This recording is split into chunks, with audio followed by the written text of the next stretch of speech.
अस्सलाम वालेकुम, मैं हूं साजिद हसन। आप मेरा यूट्यूब चैनल देख रहे हैं। खामोशी छा गई है और किसी जानिब से कोई बयानात सामने नहीं आ रहे हैं। सर्जरी का जो प्लान था वो बज़ाहिर कैंसिल होता हुआ नज़र आ रहा है, क्योंकि बहुत सी चीज़ें ऐसी हुई हैं जिसके बाद ये फ़ैसले हुए हैं, और वो चीज़ें मैं आपको बताऊंगा कि क्या चीज़ें हुई हैं और जिसके बाद क्या फ़ैसले हुए जिसकी वजह से सर्जरी जो है ये कैंसिल करने का फ़ैसला किया गया है। आपको याद होगा कि एक ख़बर गर्दिश कर रही है कि जेसन गिलिस्पी जो हैं, अब ये ख़बर फेक है या सही है, लेकिन बहरहाल ये ख़बर गर्दिश कर रही है और इस बारे में जेसन गिलिस्पी जो हैं वो ही सही बयान देंगे कि ऐसा कुछ कहा है उन्होंने या नहीं। बज़ाहिर ये ख़बर जो है एक र्यूमर के तौर पर देखी जा रही है।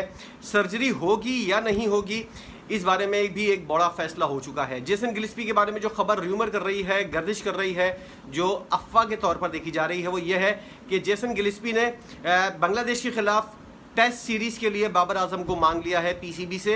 उनका ये कहना है कि बाबर आजम की हमको ज़रूरत है और टेस्ट सीरीज़ के अंदर जो बांग्लादेश के ख़िलाफ़ 2 टेस्ट मैचेस की सीरीज़ होगी अगस्त के महीने में उसके लिए पाकिस्तान के रेड बॉल के जो हेड कोच हैं जेसन गिलिस्पी, उन्होंने पीसीबी से ये वाली बात कही है कि उनको बाबर आजम जैसा खिलाड़ी जो है मिडिल ऑर्डर के लिए वो चाहिए, ताकि हमारी टीम जो है वो मजबूत हो सके। अब इस बात में कितनी सच्चाई है, बाबर आजम को टेस्ट सीरीज़ के अंदर और शाहिन अफरीदी को और मोहम्मद रिजवान को आराम देने का फैसला किया गया था, और मैंने उसी वक्त ये वाली बात की थी ये खिलाड़ी ज़्यादा देर तक टीम से बाहर नहीं रहेंगे। अभी आपने देखा होगा कनाडा की जो लीग है उसके अंदर इन तमाम खिलाड़ियों को जो है वो अच्छे पैसों के अंदर ख़रीदा गया है, और ये वहाँ जाएंगे, वहाँ अच्छी कोई कारकर्दगी दिखाएंगे, और उसके बाद फिर एक ज़ोर चलेगा और एक मुहिम चलेगी और एक तरह से एजेंडा चलेगा कि इन तमाम तर खिलाड़ियों को जो है वो टीम के अंदर शामिल किया जाए। शाहिद खान आफरीदी भी खामोश हैं।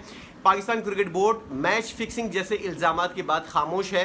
इसकी बहुत बड़ी वजूहत है। मोहसिन नकवी साहब जो हैं उनकी तवज्जो जो है वो पाकिस्तान क्रिकेट से ज़्यादा चीन के जो इंजीनियर हैं पाकिस्तान के अंदर जो सी पैक के ऊपर काम कर रहे हैं, उनकी सिक्योरिटी यकीनी बनाने के लिए उनकी तवज्जो ज़्यादा मरकूज़ है, और वो इस जानिब कोई ज़रा सा कोई इतना ज़्यादा कोई फ़ैसला करने की या फिर कोई तवज्जो देने की उनके पास अभी ना टाइम है और ना ही ये वक्त है, क्योंकि गैरी क्रिस्टियन की रिपोर्ट जो है वो अभी आना बाकी है। और कप्तान बाबर आजम जो अभी तक कप्तान हैं, उनकी वापसी जो है वो 22 तारीख यानी कि आज की तारीख जो है उनकी वापसी की थी। अब वो डिले हुआ है या वो आज आ रहे हैं, इस बारे में भी कोई बात नहीं है। सुन सन्नाटा सब कुछ चलता हुआ नज़र आ रहा है, कोई ख़बर जो है वो सामने नहीं आ रही। शाहिद खान आफरीदी बिल्कुल खामोश हो चुके हैं। वो जो उन्होंने कहा था कि वर्ल्ड कप ख़त्म हो जाए उसके बाद मैं तमाम चेहरे जो है वो सबके सामने लेकर आऊँगा, और जो कुछ भी जो करता हुआ पाया गया था वो सारी चीज़ें मैं आवाम के सामने लेकर आऊँगा। और चेयरमैन पीसीबी मोहसिन नकवी साहब ने भी कहा था कि इस टीम को बड़ी सर्जरी की ज़रूरत है। ये सारी चीज़ें अब कैंसिल होती हुई नज़र आ रही हैं। शाहिद खान आफरीदी को किसी न किसी तरह पैगाम पहुंचा दिया गया है कि शाहिन अफरीदी, मोहम्मद रिजवान और बाबर आजम मुस्तकबिल में भी एक साथ खेलते हुए नजर आएंगे।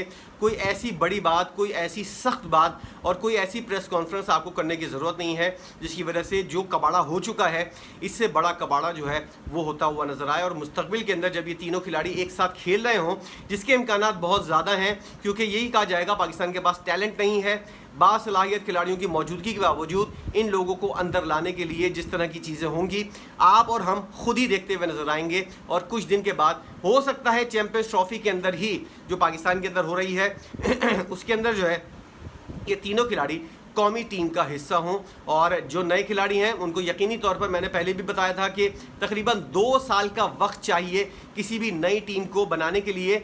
और अगर आपने इन तमाम तर खिलाड़ियों को बाहर करना है मुस्तकिल तौर पर और नई टीम को ग्रूम करना है, एक नए रीबिल्ड प्रोसेस के तहत पाकिस्तानी टीम को ऊपर लेकर जाना है, तो 2 साल के लिए इन तमाम तर खिलाड़ियों को बाहर करना होगा। और नई टीम के खिलाड़ी हारें या जीतें, इन लोगों को एक साथ खेलना पड़ेगा, लेकिन ऐसा कुछ होता हुआ नज़र नहीं आ रहा। बाबर आजम, शाहिन अफरीदी और मोहम्मद रिजवान के बगैर जो हल्के हैं वो ये वाली बात कहते हुए नजर आ रहे हैं, बहुत ताकतवर हल्के और बहुत मजबूत हल्के जो है वो ये वाली बात कहते हुए नजर आ रहे हैं। ये तीनों एक ब्रांड के तौर पर अब बन चुके हैं। इन तीनों के बगैर जो है वो क्रिकेट चलती हुई नजर नहीं आती। इंडिया की टीम के अंदर भी हमने देखा बहुत सारे इख्तलाफात हैं, लेकिन रोहित शर्मा, बुमराह और विराट कोहली, इन तीनों को बाहर करने की आज तक कभी कोई आवाज़ नहीं आई, ना ही इन लोगों को, जितने भी इख्तलाफात हों, इन लोगों को बाहर किया गया है। तो ये वाली चीज़ पाकिस्तान के अंदर भी चलेगी। और अब सूरत हाल ये है कुछ भी नहीं होगा। छोटी मोटी जो कॉस्मेटिक सर्जरी होती है जिसका कोई फ़ायदा नहीं होता और जो सिर्फ दिखावे के लिए की जाती है वो चीज़ होगी। अगर इतना ही ज़्यादा सीरियस होते पाकिस्तान क्रिकेट बोर्ड के चेयरमैन पाकिस्तान की टीम को बेहतर करने के लिए, तो दीगर चीज़ें जो हैं वो भी ज़रूरी हैं, सिक्योरिटी भी ज़रूरी है पाकिस्तान की, और बजट पास करवाना भी मोहसिन नकवी साहब अपने एजेंडे के अंदर लेकर आए हुए हैं। वो आसिफ जरदारी साहब, मौलाना फजलुर रहमान, बिलावल भुट्टो, इन सब से मुलाकात कर रहे हैं।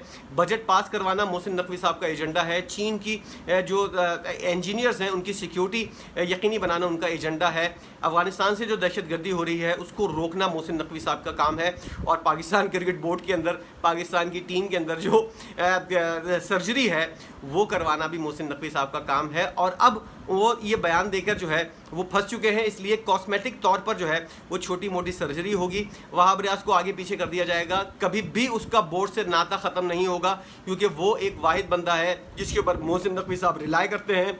और वो अपना बाजू जो है, मतलब कि लोग ये कहते थे कि मोहसिन नकवी साहब जब दीगर मुल्की मामलात के अंदर फंसे हुए होते हैं तो वहाब रियाज मुस्तकिल तौर पर ये काम जो है एज नाइब पाकिस्तान क्रिकेट बोर्ड के चेयरमैन जो हैं उनका वो काम करते हुए नज़र आते हैं। ऐसी मजबूत पर्ची को कोई भी बाहर करने की कोशिश नहीं करेगा और वो बहुत सारी चीज़ें जो है मोहसिन नकवी साहब की वो करते हुए नज़र आते हैं। इसलिए उनको उसको बाहर करना, वहाब रियाज को सिलेक्शन कमेटी से तो करना आसान है, लेकिन किसी न किसी हद तक किसी न किसी तरह से वो बोर्ड का जो है वो हिस्सा रहेगा और उसकी जो इनपुट है और उसकी जो राय है और उसके जो फैसले हैं उनके ऊपर ज़रूर अमल दरामद होगा। अब बाबर आजम क्या वहाब रियाज के साथ उनके ताल्लुकात कैसे हैं?